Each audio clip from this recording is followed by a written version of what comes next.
Rebecca Martinez had perfected the art of being invisible. At 35, she moved through Fort Harrison like a shadow, always present, rarely noticed, never questioned. Her small frame barely reached 5 feet 4 inches, and she preferred it that way. The less attention she drew, the better. Every morning at dawn, she arrived at the logistics office wearing the same practical uniform: cargo pants, steel-toed boots, and plain t-shirts that had seen better days. Her brown hair was always pulled back in a simple ponytail, and her sharp eyes stayed focused on whatever task lay ahead. A simple badge reading Support Logistics was pinned to her chest. No rank, no decoration, just function. Rebecca handled everything the soldiers took for granted: transportation schedules, equipment repairs, water supply management, inventory tracking. When something broke, she fixed it. When supplies ran low, she restocked them. When systems failed, she made them work again. All without fanfare, without recognition, without complaint. The young recruits at Fort Harrison had their own theories about her background. During their downtime, they'd speculate in hushed voices about who she might have been before ending up here.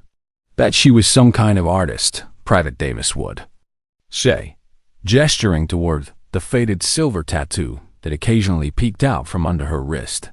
Look at that weird design. Probably did face painting at kids' parties. Nah, she was probably a barista, another would chime in. One of those hipster coffee shop types who got tired of dealing with customers. The tattoo was always a source of amusement. It was geometric, intricate, unlike anything they'd seen before. The silver ink had faded over the years, making it look almost ethereal against her skin. To the untrained eye, it resembled abstract art, maybe a logo from some obscure band or a design from a tattoo parlor's flash sheet. Looks like a grocery store sticker, Sergeant Williams had joked once, earning laughs from the group. What kind of tattoo is that? Rebecca never responded to their comments. She'd simply adjust her sleeve, nod politely, and continue with her work. But those who bothered to look closely might have noticed how her shoulders tensed slightly, how her jaw set just a fraction tighter when the mockery began. Lieutenant Colonel David Rowan was one of the few who paid attention to details. Others missed. A 20-year veteran with tours in Iraq and Afghanistan, he'd learned to read people the way others read books. And something about Rebecca Martinez didn't add up. It wasn't just her technical skills, though those were impressive. When a sergeant had brought her a rifle with a loose stock, she'd fixed it in minutes with movements so precise they seemed almost choreographed. The kind of muscle memory that came from years of practice under pressure. It wasn't just how she carried herself, though that was telling too. Rebecca moved with the controlled grace of someone who'd been trained to be efficient, to waste no motion, to always be ready. She never sat with her back to a door. She counted people in every room. She positioned herself with clear sight lines to exits. No. What bothered Rowan was her file. Or rather, what wasn't in it. Previous employment. Classified. Emergency contact. None. Next of kin. Redacted. Medical history. Limited access. For a logistics coordinator, she had an awful lot of missing information. One afternoon, Rowan watched from his office window as Rebecca sat in the corner of the training yard, methodically disassembling a rifle scope for cleaning. Her movements were surgical in their precision, each component laid out in perfect order, each tool returned to its exact place. A group of young soldiers wandered over, drawn by curiosity and boredom. "Hey, logistics lady," Private Johnson called out. "What are you doing with that scope? Playing with toys?" His buddies gathered around, sensing entertainment. Rebecca didn't look up from her work, just continued checking the calibration with the confidence of someone who'd done this in darkness, under pressure, when lives depended on it. "Come on, answer us," Johnson pressed. "What's a supply clerk doing with sniper equipment?" Still no response. Rebecca's fingers moved across the adjustment knobs with practiced ease, making micro-corrections that most armorers would miss. Silence stretched until it became uncomfortable, broken only by the distant sound of drill commands echoing across the base. That's when the base's facial recognition system activated. The camera focused on Rebecca's face, zoomed in, searched. To databases. For a moment, the screen showed her image clearly. Then the system began to glitch. Profile not found. Searching ... error. Data classified. Access denied. In the IT office, Specialist Brooks stared at his monitor in confusion. He'd never seen the system behave this way before. He tried running another scan, this time focusing on the tattoo visible on Rebecca's wrist. The response was immediate and alarming. Omega-class tattoo detected. Access denied. Report to clearance level 7 immediately. Brooks had never heard of an Omega-class anything. He tried to dig deeper, but every path led to the same red wall of warnings. Finally, he did what any smart soldier would do. He called his supervisor. Within minutes, an alert reached Lieutenant Colonel Rowan's desk. His blood ran cold as he read the brief message. Omega classification detected. Immediate review required. Rowan had heard whispers about Omega classifications over the years. Ghost stories told in the dark corners of military bars. Rumors about operations that never officially happened, carried out by people who never officially existed. He'd always assumed they were just stories, the kind of legends that grew in the shadows of classified programs. But now, staring at the alert on his screen, he wasn't so sure. That evening, as the base settled into its nighttime routine, Rebecca finished her work and prepared to leave. She'd felt eyes on her all day, a familiar sensation that brought back memories she'd tried to bury. The comfortable anonymity she'd built over months was starting to crack. She'd chosen this life for a reason. After everything that had happened, after all the debriefings and paperwork that didn't exist, she'd wanted normal. A regular job, regular people, regular problems. But regular people don't trigger classified alerts when they have their picture taken. Regular people don't have files that make computer systems shut down. Regular people don't carry themselves like they've seen things. That would break most minds. As she walked across the empty training yard, Rebecca allowed herself a moment of honesty. She'd been naive to think she could disappear completely. There were too many people who remembered, too many loose ends, too many ghosts from operations. That officially never happened. The tattoo on her wrist seemed to pulse in the dim light, a reminder of a life she'd tried to leave behind. Tomorrow would bring new challenges, new questions, new threats to the quiet existence she'd built. But tonight she was still invisible. Still just a logistics coordinator who fixed things and faded into the background. For now, that would have to be enough. Lieutenant Colonel Rowan couldn't sleep. The Omega alert had triggered something. In his memory fragments of conversations from years past, whispered rumors about ghost units that operated beyond official channels. He dismissed them as military folklore, but now he wasn't so certain.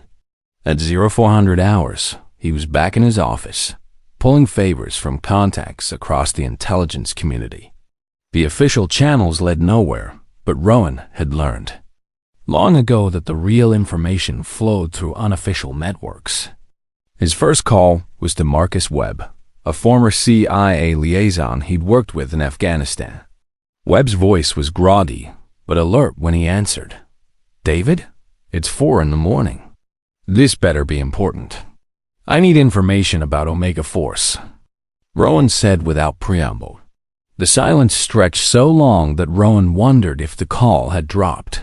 Finally, Webb spoke, his voice now fully awake and carefully controlled. "I'm going to give you some advice, old friend. Stop asking about Omega. Some doors stay closed for a reason. Some people stay dead for a reason." The line went dead. Rowan stared at his phone, Webb's warning echoing in his mind. But curiosity had always been his weakness, and now it was driving him forward despite every instinct telling him to retreat. Meanwhile, Rebecca arrived at the logistics office earlier than usual, hoping to avoid the increased scrutiny she'd felt building over the past few days. But even at dawn, she wasn't alone. Private Davis was waiting by her desk, holding a damaged rifle scope. "Ma'am," he said, his usual cocky demeanor replaced by something approaching respect. "This scope got knocked around during yesterday's exercise. The armorer said it's too damaged to fix, but I thought maybe." Rebecca took the scope, examining it with the same methodical precision she applied to everything. The housing was dented, the internal mechanisms misaligned, the calibration completely off. Most people would have written it off as scrap. "I can fix this," she said quietly, already mentally cataloging the repairs needed. "Really? The armorer said it would take weeks to get a replacement, and we've got qualification tests coming up." Rebecca nodded, already reaching for her tools. As she worked, Davis found himself studying her more carefully. The way she moved, the way she instinctively knew which tool to use next, the way she seemed to understand the scope's construction better than people who'd been working with them for years. "Ma'am, can I ask you something?" Rebecca paused, looking up from her work. "What is it?" "That tattoo on your wrist. I've never seen anything like it. What does it mean?" For a moment, Rebecca's careful composure slipped. Her eyes went distant, as if she were seeing something beyond the walls of the logistics office. Then she blinked, and the moment passed. "It's just a tattoo," she said, returning to her work. But Davis had caught that flash of something pain, maybe, or recognition. Whatever it was, it didn't match the casual dismissal in her voice.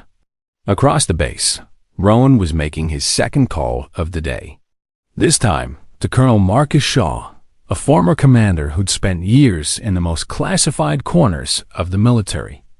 Shaw had always been willing to share information, but his response to Rowan's question about Omega Force was immediate and firm. "Don't go down that road, David. Trust me on this." "Marcus, I need to know. I've got someone on my base who's triggering alerts I've never seen before." Shaw's voice dropped to barely above a whisper. "What kind of alerts? Omega class?" The system locked down completely when it scanned her tattoo. The silence that followed was different from Webb's calculated pause. This was the silence of someone who just received unwelcome news. "Her tattoo? Describe it." "Silver ink, geometric pattern, faded but still visible. Looks like some kind of abstract design." Shaw's sharp intake of breath was audible through the phone. "Jesus Christ, David, you've got one of them on your base." "One of who?" "I can't say more over the phone. But listen to me very carefully. Do not approach her about this. Do not ask questions. Do not dig deeper. These people, they were disbanded for a reason. They stayed dead for a reason." "Marcus, I'm serious, David. Leave it alone." But Rowan couldn't leave it alone. After Shaw hung up, he found himself staring at Rebecca's personnel file again, seeing the gaps in her history with new eyes. What had she done that required such complete erasure? What kind of work left someone with muscle memory for weapons, maintenance, and the instincts of a combat veteran? That afternoon, during the routine weapons training exercise, Rebecca was in her usual spot background, invisible, essential. A new recruit dropped his rifle during setup, and she moved to help before anyone could stop her. Her inspection was thorough and professional. She checked the bolt action, examined the trigger mechanism, tested the scope mounting. Every movement spoke of expertise built over years of field experience. "What are you doing?" Sergeant Williams barked, striding over. "This area isn't for civilians." Rebecca remained silent, making a final adjustment to the scope with a precision that made several nearby soldiers pause and take notice. There was something about the way she worked. Not just competent, but masterful. "Did you hear me?" Williams continued. "I said this area isn't for civilians." That's when Rebecca rolled up her sleeve, revealing the silver tattoo in full view. The geometric pattern seemed to catch the light, appearing almost luminescent against her skin. The mockery was immediate and reflexive. "Good Lord, what kind of tattoo is that?" One soldier laughed. "Looks like a grocery store sticker." "Did you get that at a county fair?" Another chimed in. But their laughter died when they noticed Colonel Shaw approaching from across the training yard. His face had gone white as paper, his eyes locked on the tattoo like it was a ghost from his past. "Wait," Shaw whispered, his voice barely audible. "That tattoo ... It's been classified since 2009. The air grew thick with tension. Every conversation stopped. Even the wind seemed to pause, as if nature itself was holding its breath. Shaw stepped forward, his hands trembling slightly. "You were Omega-7. Rebecca didn't confirm or deny, just looked straight ahead and said quietly, "I'm just logistics personnel." Her voice was steady, but those who knew how to listen could hear the steel underneath, the controlled strength of someone who'd been tested in ways most people couldn't imagine. Colonel Shaw looked directly at her, then turned to the officers. Around him, "Order from me, no one mentions this again. No photos, no reports. Anyone who discusses this will face court-martial." The training ground fell silent, except for the distant sound of other exercises continuing elsewhere on the base. Word began to spread quickly through the ranks, but in whispers, the kind of rumors that grow in shadows and take on lives of their own. Soldiers who had been ready to dismiss Rebecca suddenly remembered how she'd moved, how she'd handled their weapons, how she'd seemed to know things she shouldn't know. Some said she'd been a legend. Others claimed she'd never existed at all. But everyone remembered the way Colonel Shaw had looked at her tattoo like he'd seen something that should have stayed buried. That evening, Rebecca sat alone in the logistics office, feeling the weight of scrutiny pressing down on her. The comfortable anonymity she built was crumbling, and she knew there was no going back. She'd wanted normal, but normal was apparently not an option for people like her. People who'd done things that couldn't be talked about, saved lives that couldn't be counted, earned the honors that couldn't be displayed. The tattoo on her wrist seemed to pulse with its own life, a reminder that some secrets were too dangerous to stay hidden forever. The revelation at the training ground had sent shockwaves through Fort Harrison's rumor mill.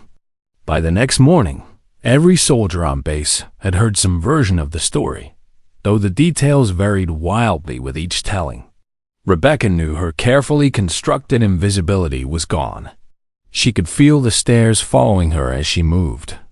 Through the base, could hear the whispered conversations that stopped when she approached. The comfortable anonymity she'd built over months had shattered in a single moment of recognition. Private Davis approached her desk with unusual hesitation. Gone was his casual confidence, replaced by something approaching reverence. "Ma'am," he said, his voice carefully respectful. "I wanted to apologize for the things we said. About your tattoo, about your background. We didn't know." Rebecca looked up from her inventory reports, her expression carefully neutral. "Know what? That you were, that you served ... Davis struggled to find the right words. "That you were one of the real ones. I'm logistics personnel," Rebecca said firmly. Nothing more. But Davis had seen the way Colonel Shaw had reacted, had heard the stories that were already circulating. "Ma'am, with respect, logistics personnel don't handle weapons the way you do. They don't move the way you move. They don't have tattoos that make colonels go pale." Rebecca's hands stilled on her paperwork. For a moment, Davis thought she might actually open up, might share even a fragment of the truth that everyone was desperate to know. Instead, she simply said, "Some things are better left in the past." Across the base, Lieutenant Colonel Rowan was discovering just how difficult it was to investigate something that officially didn't exist. Every inquiry he made through official channels hit the same wall. Classified, redacted, access denied. But the unofficial network was proving more revealing, if terrifying. His third call was to Janet Morrison, a former Defense Intelligence Agency analyst who owed him a favor from their time in Iraq. Morrison had always been willing to share information, but her response to his Omega Force inquiry was immediate and alarmed. "David, please tell me you're not actually investigating this." "I have to know, Janet. I've got someone on my base who's triggering alerts I've never seen before." "Listen to me very carefully," Morrison said, her voice dropping to barely above a whisper. Omega Force was disbanded for a reason. The people who survived that program were given new identities, new lives, new everything. They earned their anonymity. What kind of operations were they running? The kind that prevented World War III. The kind that saved millions of lives.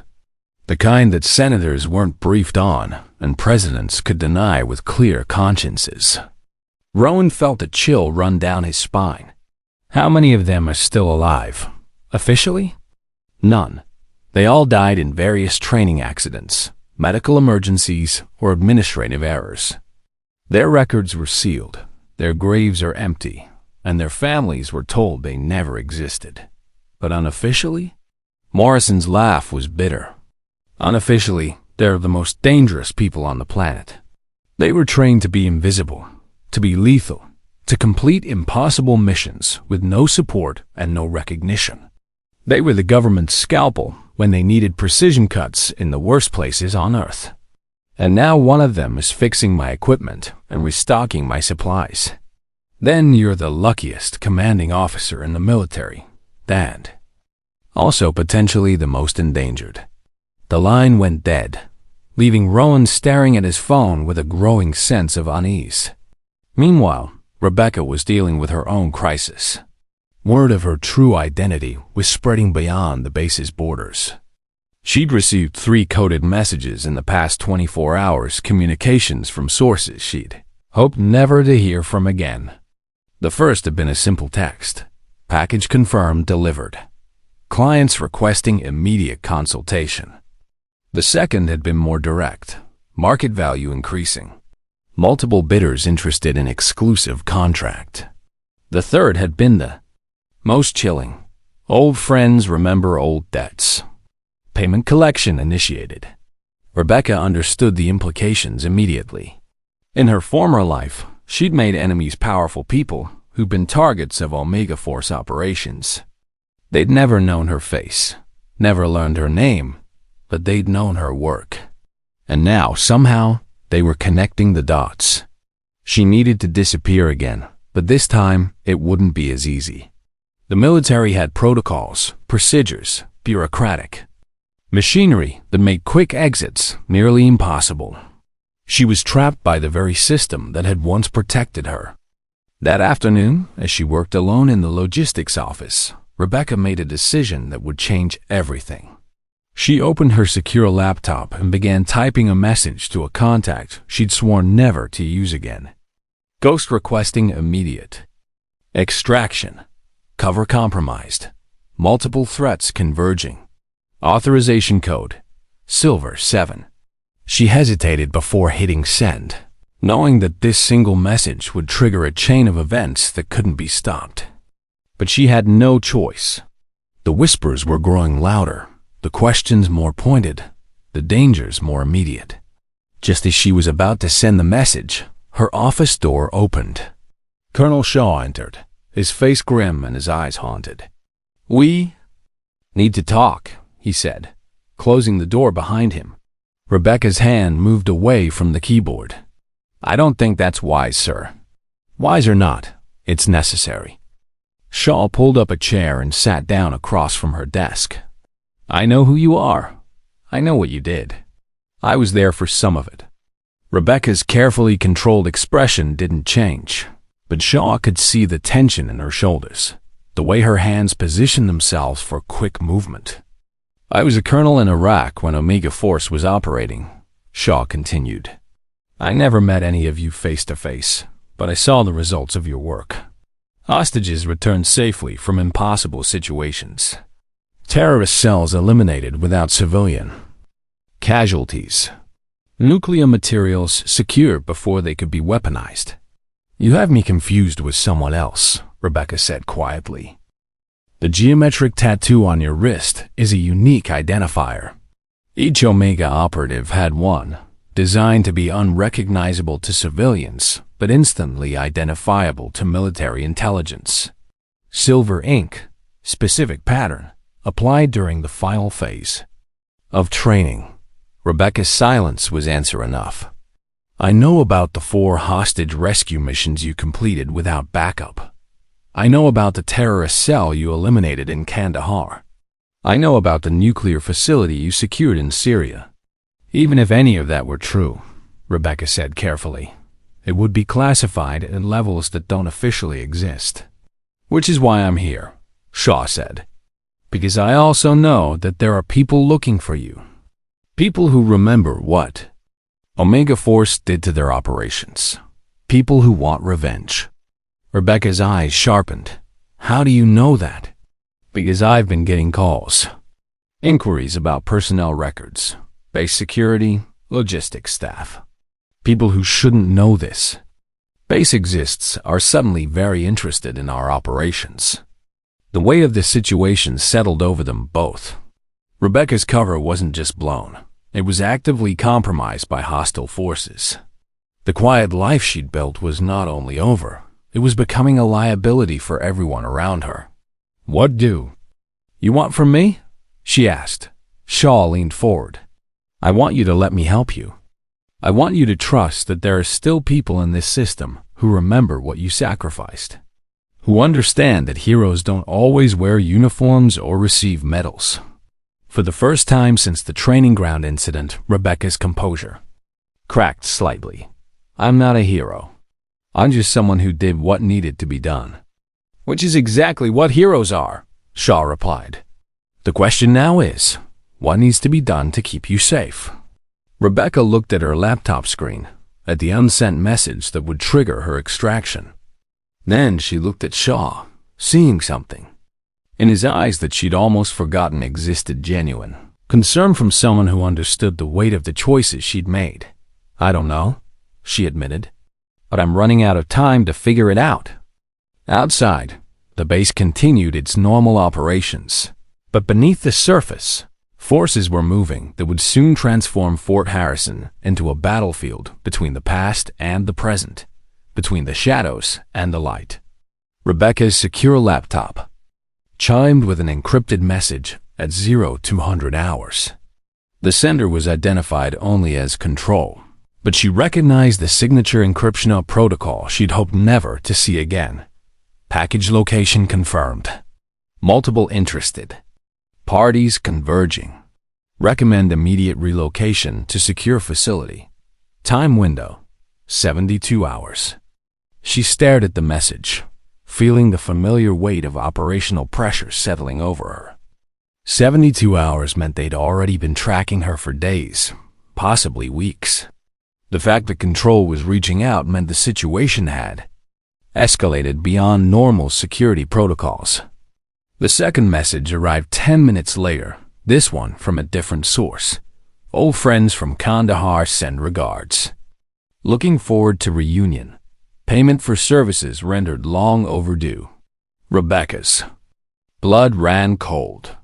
The Kandahar reference was specific. It pointed to her last official mission with Omega Force, the one that had gone sideways and cost her team everything. Someone with direct knowledge of that operation was hunting her. She closed the laptop and began her morning routine, but her mind was already shifting into operational mode. Threat assessment, resource evaluation, escape route planning skills she'd hoped to never use again were now essential for survival. At the logistics office, she found Lieutenant Colonel Rowan waiting for her, his expression grim. We need to talk, he said without preamble. Sir, I don't think. This isn't a request, Rebecca. Or should I say, Omega-7? Rebecca's hand moved instinctively toward her hip, where she'd once carried a sidearm. Finding nothing, there was a stark reminder of how far she'd come from. Her former life. I don't know what you mean, she said carefully. Rowan pulled out a manila folder thick with documents. I've been making calls, pulling favors, digging into archives that most people don't even know exist. He opened the folder, revealing photographs, mission reports, and personnel files. I know about Omega Force. I know about the operations you ran. I know about the people you saved. And the enemies you made. Rebecca glanced at the documents, recognizing classified material that should have been destroyed years ago. Where did you get these? People who remember what you did.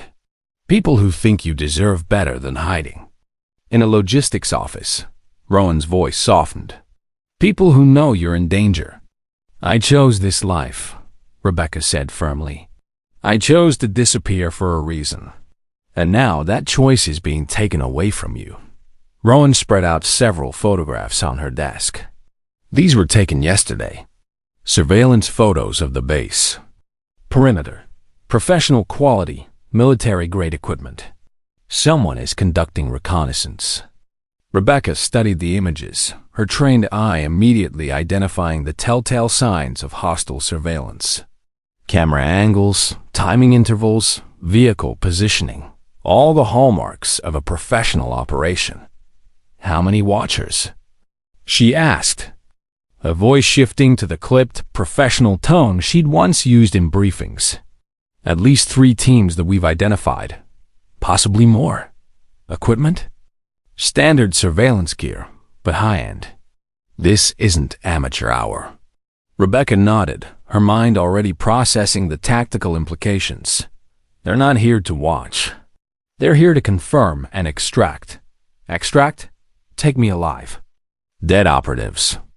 Can't answer questions about classified operations.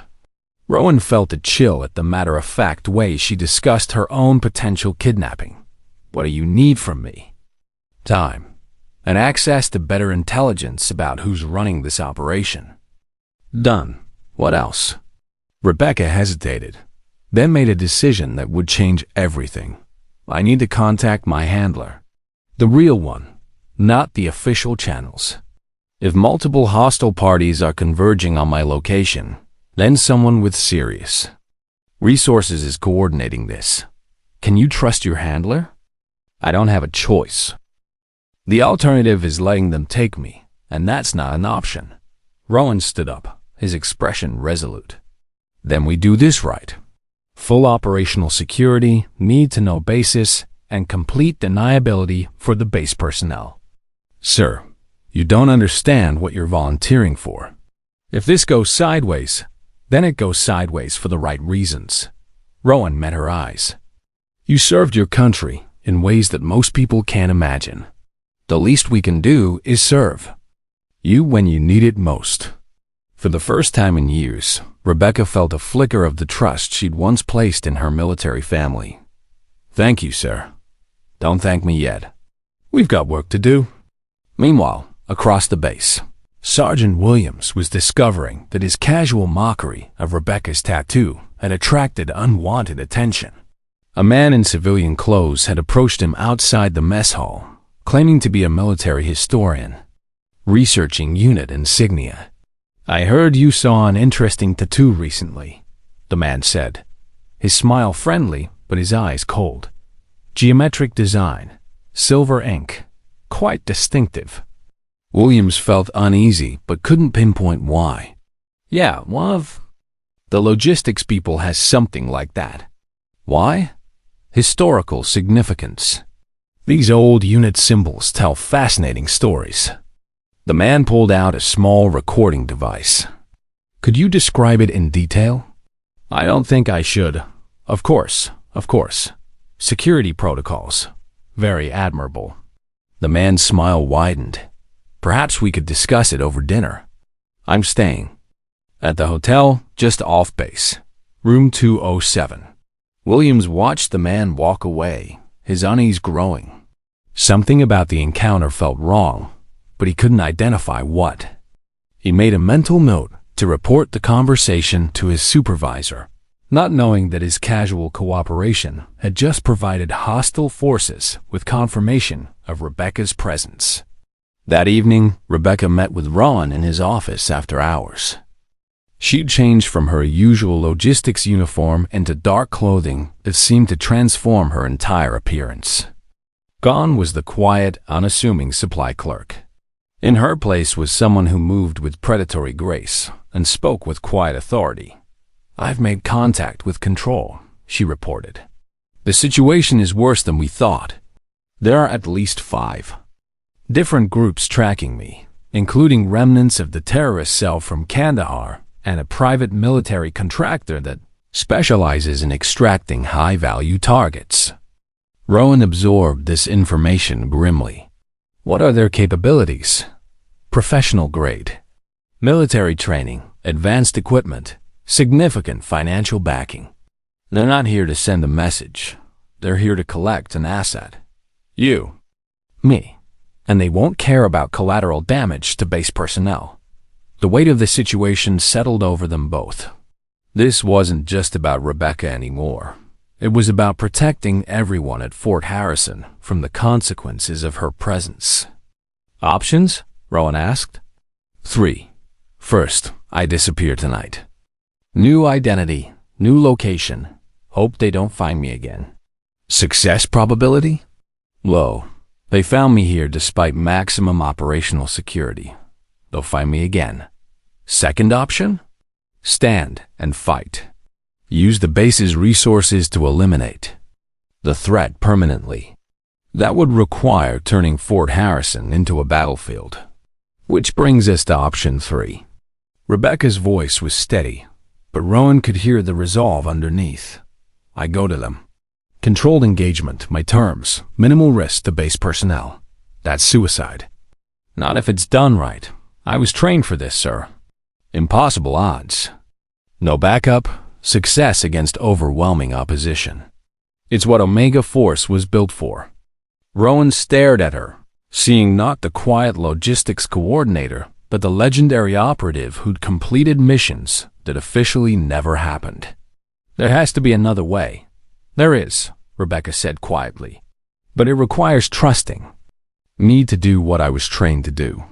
Outside, the base settled into its nighttime routine, unaware that forces were moving in the darkness that would soon test every assumption about who Rebecca Martinez really was and what lengths she'd go to protect the people who'd become her unlikely family. The 72-hour countdown had begun. Rebecca's plan was elegantly simple and terrifyingly dangerous. She would use herself as bait, drawing the hostile forces into a controlled engagement away from the base. But first, she needed to understand exactly who she was dealing with. At 0300 hours, she accessed the base's security system with credentials that Lieutenant Colonel Rowan had quietly provided. The surveillance footage from the past week painted a disturbing picture of professional-grade reconnaissance that had been ongoing far longer than anyone had realized. The same vehicles had been circling the base perimeter for 5 days. The same faces had appeared at the local diner, the gas station, the hotel where civilians typically stayed when visiting the base. A coordinated surveillance operation was already in motion. Rebecca identified at least 7 different operatives across 3 distinct teams. Their equipment was military grade, their positioning was tactically sound, and their discipline was excellent. These weren't amateur bounty hunters. They were professionals with serious backing. Control had been right about the 72-hour window. The surveillance phase was ending, and the operational phase was about to begin. Rebecca's secure laptop chimed with another encrypted message. Package relocation authorized. Extraction team standing by. Confirm readiness for immediate departure. She stared at the message, her finger hovering over the keyboard. A single word, ready, would trigger her extraction from Fort Harrison. She'd be whisked away to a secure facility, given a new identity, and relocated to somewhere the hostile forces couldn't follow.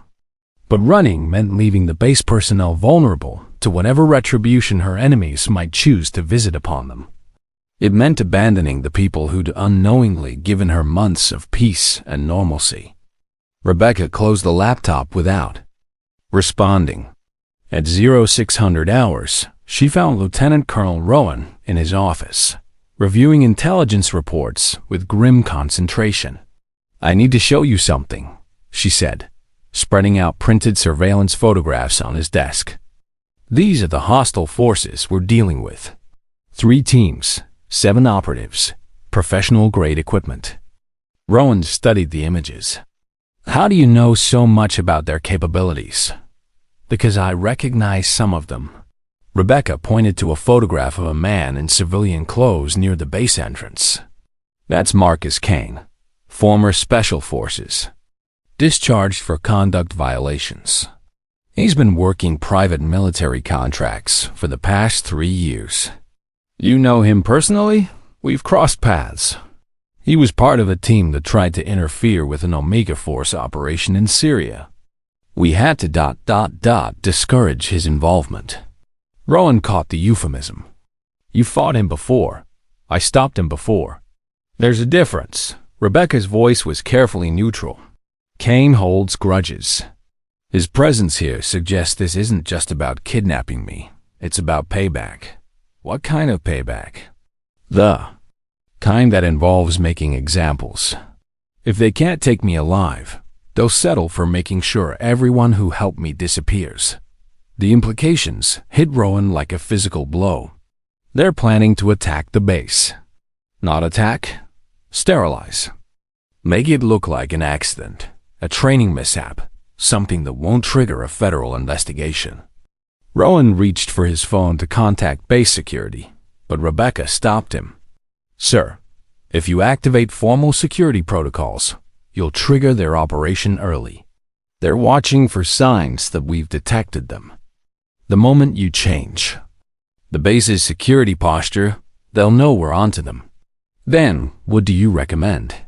Rebecca pulled out a hand-drawn map of the area surrounding Fort Harrison. "I recommend we beat them at their own game. They want to control the engagement. Choose the time and place. Dictate the terms.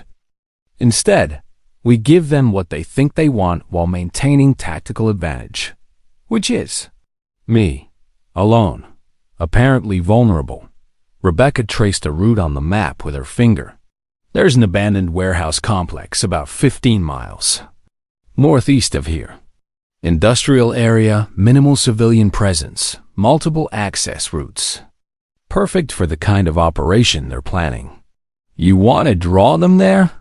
"I want to make them think they're drawing me there. Give them the impression that I'm panicking, making mistakes, choosing poor tactical positions." Rebecca's smile was cold and professional. "People see what they expect to see. They expect a retired operative who's gone soft, lost her edge, forgotten her training." Rowan studied the map, beginning to understand the elegance of her plan. And when they move on the warehouse, they'll find out that some skills never fade, that some training runs deeper than muscle memory, that some people are exactly as dangerous as they used to be. You're talking about taking on 7 operatives alone. I'm talking about using their expectations against them. They're planning for an extraction, not a fight. They'll come prepared to subdue and transport, not to engage a hostile operative on ground of her choosing. Rowan was quiet for a long moment, processing the implications. "What do you need from me?" "Time, communication support, and a promise that if this goes wrong, you'll protect the base personnel. And if it goes right, then Marcus Kane and his friends learn why Omega Force operatives were never captured alive." The plan was set in motion that afternoon. Rebecca began displaying subtle signs of panic and poor operational security, using unsecured communication channels, making obvious surveillance detection runs, exhibiting the behavior patterns of someone who'd realized she was being watched, and was making amateur mistakes in response. She sent several unencrypted messages to fake contacts, discussing a safe house at the warehouse complex and her plans to lay low until extraction. She made sure to use the base's regular phone lines for these calls, knowing they were likely being monitored. By 1800 hours, the surveillance teams had taken the bait. Vehicle movement indicated they were repositioning for an operation at the warehouse complex. Rebecca's performance as a panicked former operative had convinced them that she was walking into their trap. Meanwhile, Lieutenant Colonel Rowan was coordinating his own operation. He contacted Colonel Shaw with a carefully worded request for additional security consultation regarding logistics personnel safety. Shaw understood immediately and began mobilizing resources that officially didn't exist. That evening, as Rebecca prepared for what would likely be the most dangerous night of her life, she found an unexpected visitor waiting at her quarters. Private Davis stood at attention, his usual casual demeanor replaced by military formality. "Ma'am, permission to speak freely?" "What is it, Davis?" "I know you're leaving tonight. I don't know the details, but I can tell something's happening." His young face was serious, determined. "I want you to know that what we said before about your tattoo, about your background, we were wrong. Not just wrong about the facts, but wrong about what matters." Rebecca studied his face, seeing something she recognized, the look of someone who'd realized they'd been in the presence of something greater than they'd understood. "You don't owe me any apologies," she said quietly. "Maybe not, but I owe you something. You've been fixing our equipment, handling our supplies, making our lives easier, and we never even asked your name. Not really. We never saw you as a person, just as a function. That was intentional on my part, but it was wrong on ours." Davis straightened his shoulders. "Whatever happens tonight, I want you to know that there are people here who understand what you've given up, people who appreciate what you've done, people who consider you family." For a moment, Rebecca's carefully maintained composure wavered. The word family hit her harder than she'd expected, reminding her of what she'd found at Fort Harrison and what she was risking by leaving it. "Thank you," she said simply. Davis nodded and turned to leave, then paused. "Ma'am, give them hell." As darkness fell over Fort Harrison, Rebecca made her final preparations.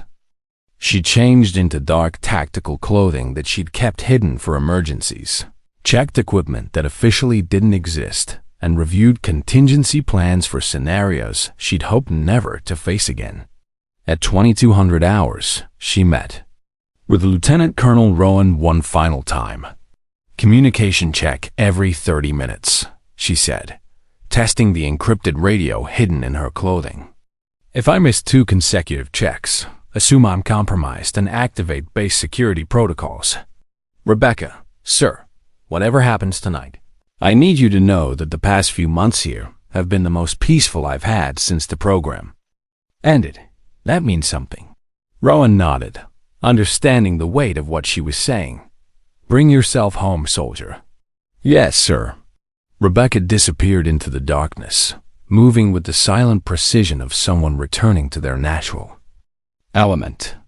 Behind her, Fort Harrison settled into its nighttime routine, unaware that one of their own was walking into a carefully orchestrated trap with every intention of turning it inside out.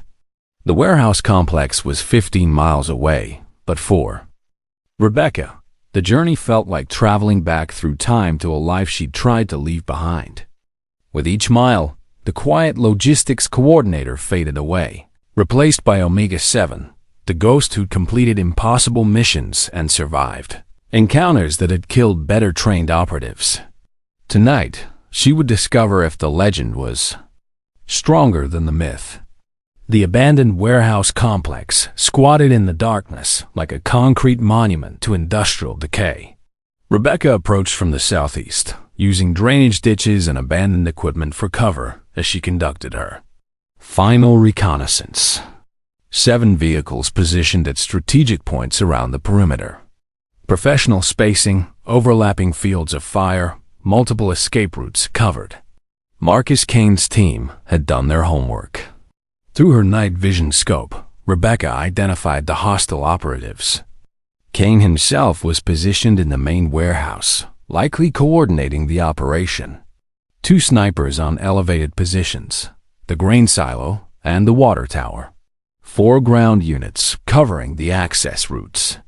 They prepared for an extraction operation. Breach and clear, subdue the target, transport to a secure location for interrogation. Standard professional protocol for acquiring high-value assets. What they hadn't prepared for was facing an opponent who'd spend years perfecting the art of turning superior numbers into a disadvantage. Rebecca keyed her radio for a communication check. Go 7 to base. In position. Count 7 hostiles. Professional deployment. Initiating engagement in 15 minutes. Base to Go 7. Lieutenant Colonel Rowan's voice crackled through her earpiece. Confirm you're proceeding with original plan? Affirmative. Remember, if this goes sideways, protect the base personnel. They're not part of this war. Understood. Good hunting, soldier. Rebecca smiled grimly at the familiar phrase. Good hunting, indeed. She began with the snipers, the biggest threat to her mobility and the hardest targets to reach once the engagement started.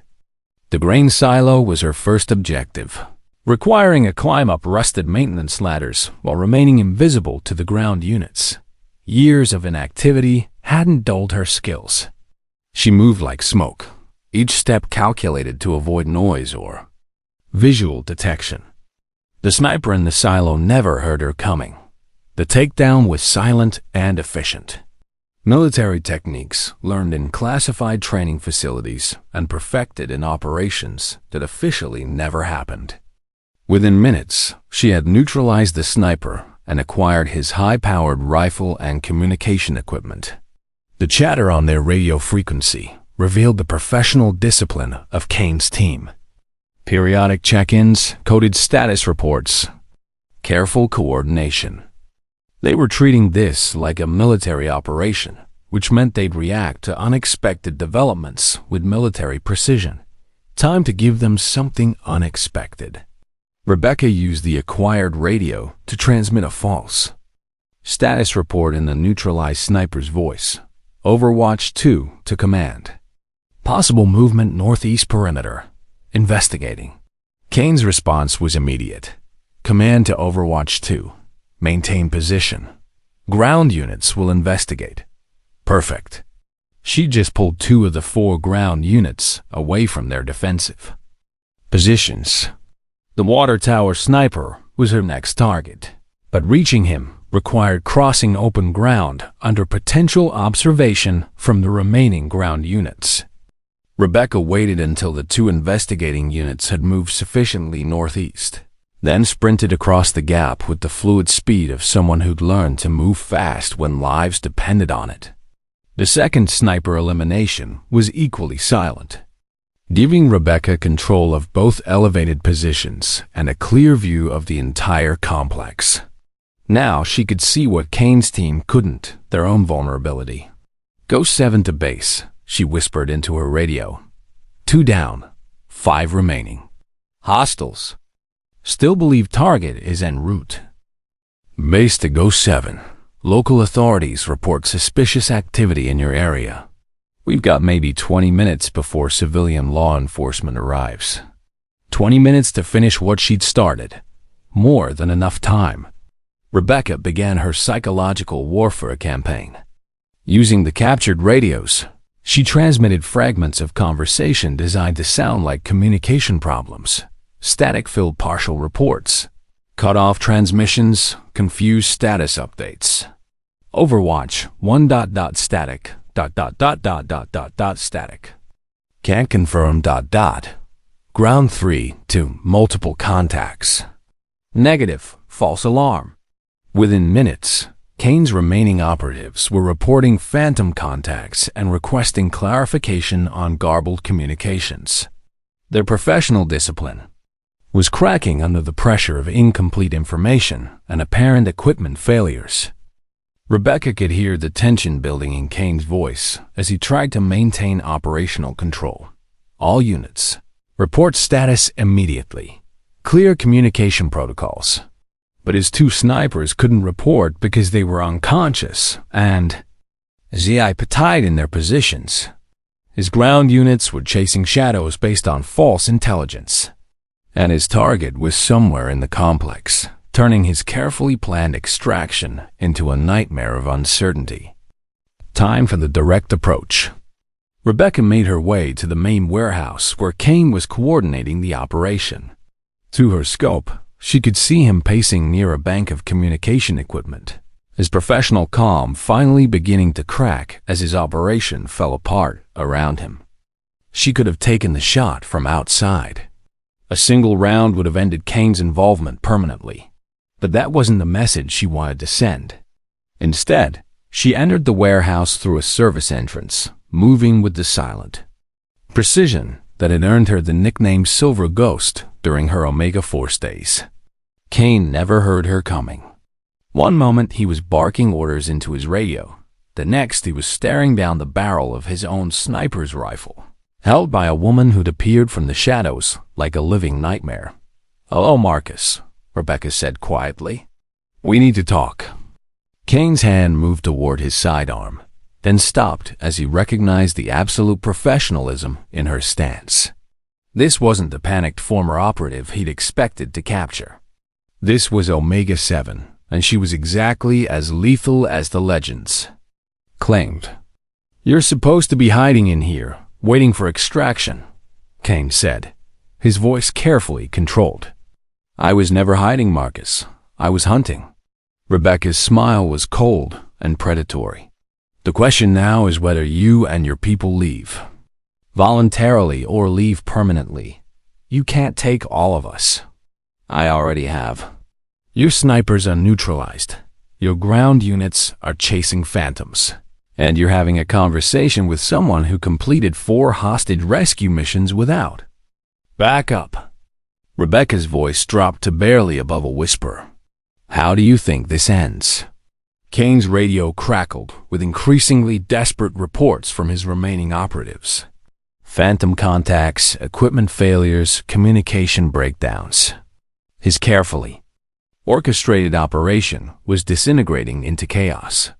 "What do you want?" he asked. "I want you to understand something very clearly," Rebecca replied.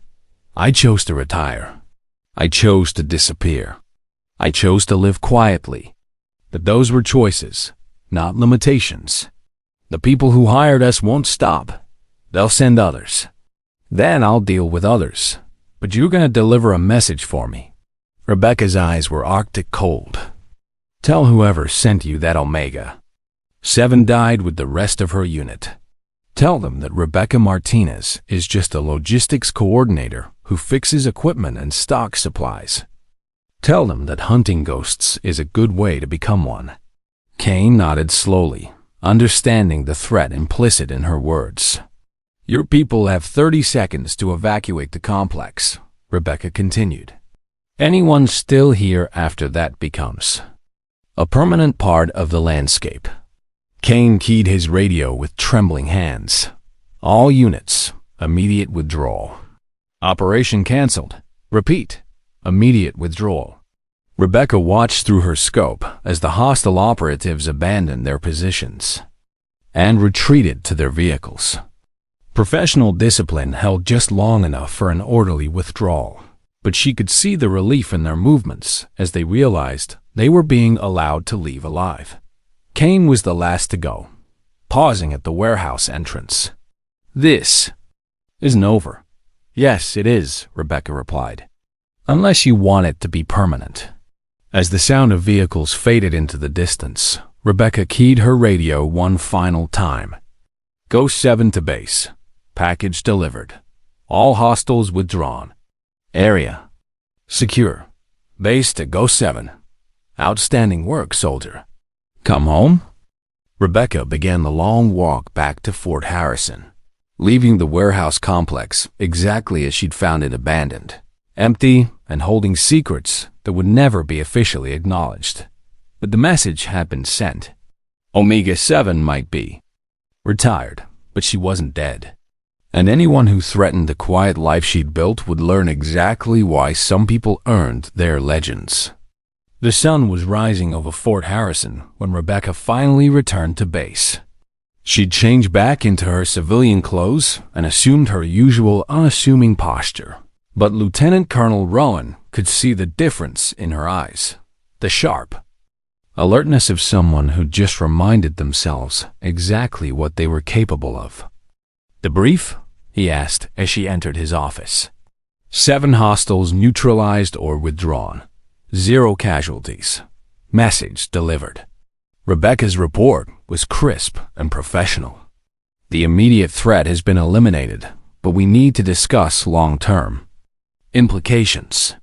Rowan poured 2 cups of coffee and handed one to her. What kind of implications? Marcus Kane was the tip of the iceberg. His team was hired by someone with significant resources and detailed knowledge of Omega Force operations. They knew exactly where to find me, exactly what buttons to push, exactly how to coordinate a professional extraction. Inside information? Has to be. The kind of intelligence they were working with doesn't come from public records or casual investigation. Someone with high-level access is feeding information to hostile parties. Rowan absorbed this soberly. Any idea who? Several possibilities, all of them unpleasant. Rebecca sipped her coffee, organizing her thoughts. Could be someone from the intelligence community looking to tie up loose ends from classified operations. Could be a foreign government seeking revenge for past Omega Force activities. Could be a private military contractor testing their capabilities against known operators. What's the worst-case scenario? The worst case is that this was a test run. They wanted to see how I'd react under pressure, what capabilities I still possessed, whether I was worth the effort of a more serious operation. And the best case? The best case is that my performance last night convinced them I'm more trouble than I'm worth. That hunting retired Omega Force operatives is a losing proposition. Rowan studied her face, seeing the weight of decisions that most people would never have to make. What do you want to do? What I want and what I need to do might be different things. Rebecca set down her coffee cup. I want to stay here, continue my work, pretend last night never happened. But wanting something doesn't make it possible. Explain. My presence here puts everyone at risk. Marcus Kane's team was professional enough to limit collateral damage, but the next group might not be. They might decide that eliminating witnesses is simpler than precision extraction. The implications hit Rowan like a physical blow. You're talking about leaving. I'm talking about keeping the people here safe. The soldiers who've become my friends, the staff who've treated me like family, the young recruits who reminded me what it was like to be normal. Rebecca's voice was steady, but Rowan could hear the emotion underneath. They don't deserve to become casualties in a war they didn't choose. Before Rowan could respond, his office door opened. Colonel Shaw entered, followed by a woman in civilian clothes who carried herself with unmistakable military bearing. Lieutenant Colonel Rowan, I'd like you to meet Agent Patricia Wells from the Defense Intelligence Agency, Shaw said. She has some information that might change our situation considerably. Wells stepped forward, her eyes fixed on Rebecca. Ms. Martinez, or should I say Omega-7, we've been looking for you for quite some time. Rebecca's posture shifted, subtly, ready for action. Define we. People who understand what you sacrificed. People who know that the Omega Force program ended badly for everyone involved. People who want to make sure you get the retirement you earned. I have a retirement. A quiet life fixing equipment and stocking supplies. Which is exactly what you should have, Wells replied. But certain parties have been making that impossible. We know about Marcus Kane's operation. We know about the intelligence leaks. We know about the bounty that's been placed on surviving Omega Force operatives. Rowan leaned forward. Bounty?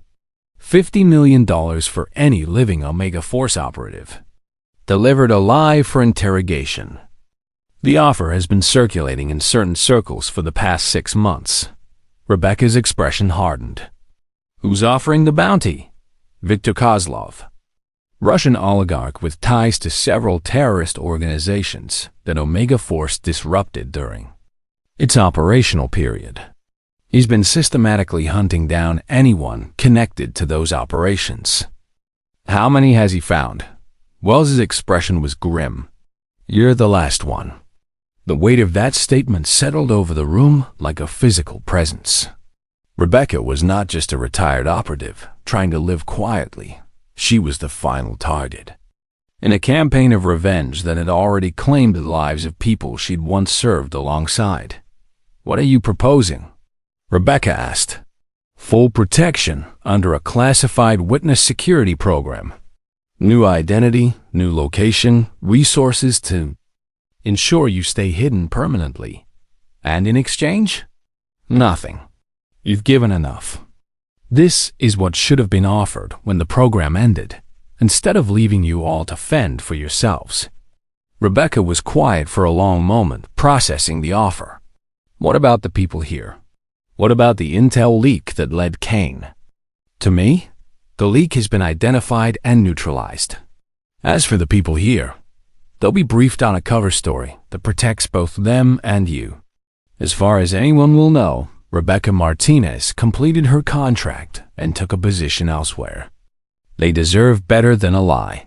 They deserve to be safe, Wells replied. Which means not knowing the truth about what happened here. Lieutenant Colonel Rowan spoke up. What if she doesn't want to disappear again? What if she wants to stay? And fight?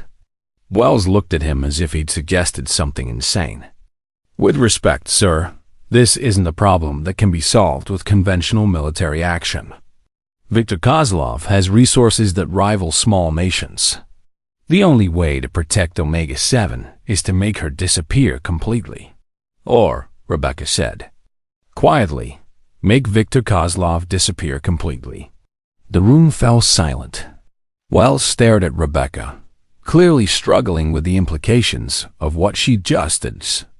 That's not an option we can officially support, Wells said carefully. I'm not asking for official support. I'm asking for accurate intelligence and the freedom to handle this my way. Ms. Martinez, you're talking about assassinating a Russian oligarch. That would create international incidents, congressional investigations, potential war crimes charges. I'm talking about ending a threat that has already killed my entire unit and will continue killing people until it's stopped. Rebecca's voice was calm, professional, final. Viktor Kozlov made this personal when he put a bounty on my head. He made it war when he started hunting my friends. Colonel Shaw had been quiet throughout the exchange, but now he spoke up. What would you need? Wells turned to him in alarm. Sir, we cannot be having this conversation. We're not having any conversation, Shaw replied. We're discussing the theoretical resource requirements for a hypothetical operation that will never happen and was never planned. Rebecca smiled for the first time since the meeting began. Hypothetically, I'd need current intelligence on Kozlov's location, security arrangements, and operational patterns. Travel documents that won't trigger international monitoring systems. Equipment appropriate for a single operative direct action mission. And afterward, Rebecca Martinez completes her contract here and takes a position elsewhere. Omega-7 remains officially dead. Viktor Kozlov becomes another casualty of the dangerous world he chose to inhabit. Wells shook her head. This is insane. You're talking about starting a one-woman war against one of the most powerful men in Russia. I'm talking about finishing a war that he started. Rebecca stood up, her decision made. The question is whether you want to help me end this cleanly, or whether you want to spend the next decade trying to keep me hidden while he hunts down everyone I've ever worked with. The room was quiet as everyone processed the implications of what she was proposing. Finally, Agent Wells spoke. Hypothetically, if such an operation were to occur, it would need to be completely deniable. No official support, no backup, no extraction if things go wrong. Understood. And it would need to be successful. If you fail, the blowback could destroy careers and compromise national security. I won't fail. The confidence in her voice was absolute, carrying the weight of years of impossible missions completed against overwhelming odds. In that moment, she wasn't Rebecca Martinez, the logistics coordinator. She was Omega 7, the operator who'd earned her legend through actions that officially never happened. How long do you need? Shaw asked. 72 hours to plan, 48 hours to execute, 24 hours to clean up. 1 week total. And then? Then I come back to Fort Harrison and get back to work. Viktor Kozlov becomes a historical footnote, and we never have this conversation again. Agent Wells stood up, her expression a mixture of admiration and concern. I hope you know what you're doing. I know exactly what I'm doing, Rebecca replied. I'm going home. As the meeting broke up, Lieutenant Colonel Rowan pulled Rebecca aside. Are you sure about this? Sir, for the first time in years, I'm absolutely certain. This isn't about revenge or justice or national security. This is about protecting the people who've become my family. The soldiers here, the staff who treat me like a person instead of a function. The young recruits who reminded me what normal feels like. Rebecca's voice was firm. Viktor Kozlov threatened that when he put a bounty on my head. Now he's going to learn what happens when you threaten an Omega Force operative's family. Rowan nodded, understanding completely. Bring yourself home, soldier. Yes, sir. I will. 1 week later, Viktor Kozlov was found dead in his heavily fortified compound outside Moscow. Russian authorities reported it as a heart attack, though certain intelligence agencies noted the impossibility of such a medical event occurring simultaneously, with the complete failure of a $50 million security system. The international news coverage was minimal, just another aging oligarch succumbing to the stresses of wealth and power. No mention was made of the precision with which his private security had been neutralized or the professional elegance of an operation that left no evidence and raised no questions. Rebecca Martinez returned to Fort Harrison on a Tuesday morning, arriving at the logistics office at her usual time and resuming her usual duties.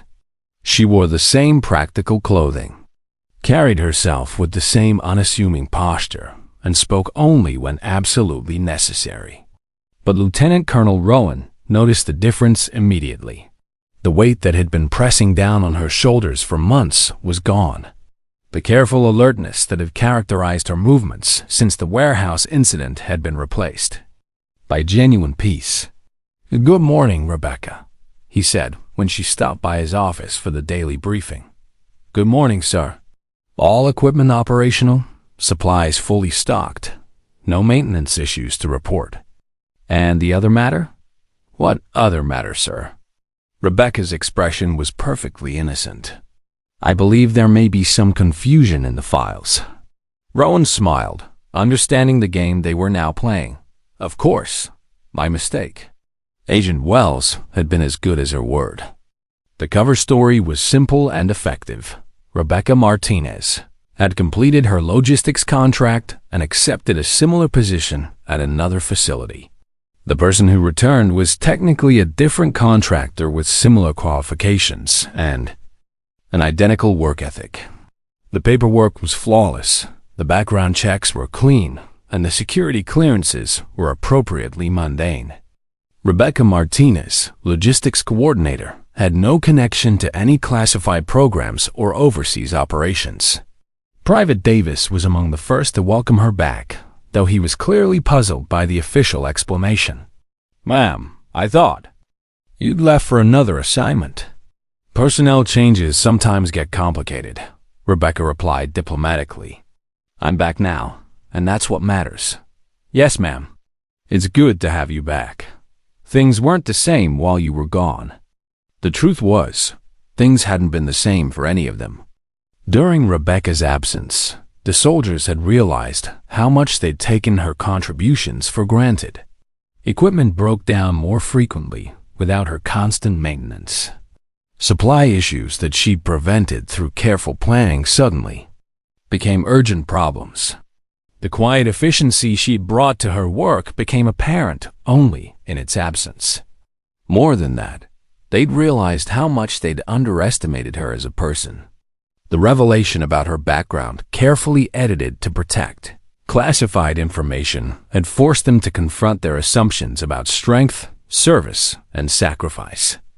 Sergeant Williams approached her during the lunch break, his demeanor respectful in a way that would have been unimaginable months earlier. "Ma'am, I owe you an apology. For the things I said about your tattoo, about your background, I was out of line." Rebecca looked up from her inventory reports. "No apology necessary, Sergeant. We all make assumptions based on incomplete information. Still, it was wrong. You've been taking care of us, and we never even bothered to learn who you really were. You know who I am now. I'm the person who fixes your equipment and keeps your supplies stocked. Everything else is just history." But Williams persisted. "Can I ask you something? Not about the classified stuff. Just, how do you do it? Do what? Stay so calm about everything. Handle all the responsibilities without getting stressed. Make it look easy when we know it's not." Rebecca considered the question carefully.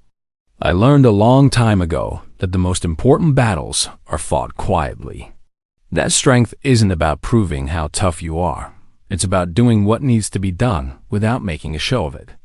And the tattoo? What does it really mean?" Rebecca rolled up her sleeve, revealing the faded silver geometric pattern that had started this entire chain of events. "It means I was part of something bigger than myself. Something that required sacrifices I was willing to make. Something that ended when it was supposed to end. Do you miss it? The excitement, the importance, the recognition. I miss the people I served with.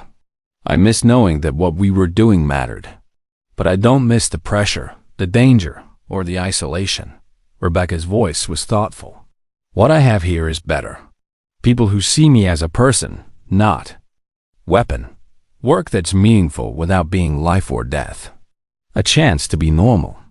Williams nodded, understanding more than he'd expected to. "For what it's worth, ma'am, we see you now. Really see you. And we're grateful for everything you do." "Thank you, Sergeant. That means more than you know." That evening, as the base settled into its nighttime routine, Rebecca sat alone in the logistics office, completing her daily reports. The familiar rhythm of paperwork and planning was soothing after the intensity of the past week. "Lieutenant." Colonel Rowan knocked on her doorframe. "Working late again?" "Just finishing up tomorrow's supply schedule. The new recruits are arriving next week, and they'll need additional equipment." "Rebecca, can I ask you something personal?" She looked up from her computer. "Of course, sir. Do you really think you can leave it all behind? The operations, the danger, the life you used to live?" Rebecca was quiet for a moment, considering her answer. "I think the life I used to live is exactly that used to. The person I was, the things I did, the skills I developed, they're all part of me. They always will be. But they don't define who I am now. And who are you now? I'm someone who's learned that the most dangerous people in the world are often the ones who look like they couldn't hurt a fly. I'm someone who knows that true strength doesn't need to be proven. I'm someone who's discovered that the greatest victory is never having to fight at all." Rowan smiled. "And if you do have to fight, then I fight. But I'd rather fix broken equipment and stock supplies. I'd rather be Rebecca Martinez, logistics coordinator, than Omega 7, classified operative. Even though one of those identities comes with recognition and respect, the other comes with family," Rebecca replied. "Simply, people who care about me as a person, not as a legend. People who value what I contribute, not what I've accomplished. People who've given me something I never had during my operational years, which is peace. As if summoned by their conversation, Private Davis appeared in the doorway, looking slightly embarrassed. Sorry to interrupt, ma'am, but some of us were wondering, would you like to join us for dinner in the mess hall? We usually sit together on Tuesday nights, and we thought you might like to join us. Rebecca looked at the young soldier's earnest face, seeing the genuine invitation for what it was, an offer of inclusion, of friendship, of family. I'd like that very much, she said. As they walked toward the mess hall together, Rebecca reflected on the journey that had brought her to this moment. From the classified training facilities where Omega Force had been forged, through the impossible missions that had defined her early life, to the warehouse confrontation that had nearly destroyed the peace she'd found. The tattoo on her wrist caught the light as she opened the mess hall door, its silver ink seeming to pulse with its own inner fire. But now it was just part of her history, not a definition of her future. Inside the mess hall, a table full of soldiers waved her over, making space for her among them. They talked about normal things, weekend plans, family back home, complaints about the food, jokes about their training exercises. They treated her like what she'd always wanted to be, just another person sharing a meal with friends. Rebecca Martinez, logistics coordinator, had found her place in the world. She was strong enough to protect the people she cared about, skilled enough to handle whatever challenges arose, and wise enough to know that the greatest victories were often the quietest ones. The young recruits arriving next week would see her as just another member of the support staff, someone who fixed their equipment and managed their supplies. They might even make jokes about her faded tattoo, not understanding its significance. And that would be perfect, because the most dangerous people in the world, Rebecca had learned, were often the ones who looked like they couldn't hurt a fly. The strongest people were often the ones who chose not to show their strength. And the greatest heroes were often the ones whose names would never appear on any monument or medal. True power, she'd discovered, whispered while weakness shouted. And Rebecca Martinez had found her voice in that whisper, in the quiet strength of a life well lived among people who valued her for exactly who she was, not who she used to be, and not what she was capable of becoming. The ghost had finally come home. Years later, when new recruits arrived at Fort Harrison, they would hear stories about a logistics coordinator who'd once worked there. Someone who could fix anything, knew everything, and treated everyone with quiet respect. Some said she'd been in the military before her civilian job. Others claimed she'd been some kind of specialist, though no one could agree on what kind. But everyone agreed on one thing. She'd been the kind of person who made everything work better, just by being there. The kind of person who proved that strength didn't need to be loud, that heroes didn't always wear uniforms, and that sometimes the most important battles were fought by people who chose never to fight at all. The stories would grow and change over time, as stories do.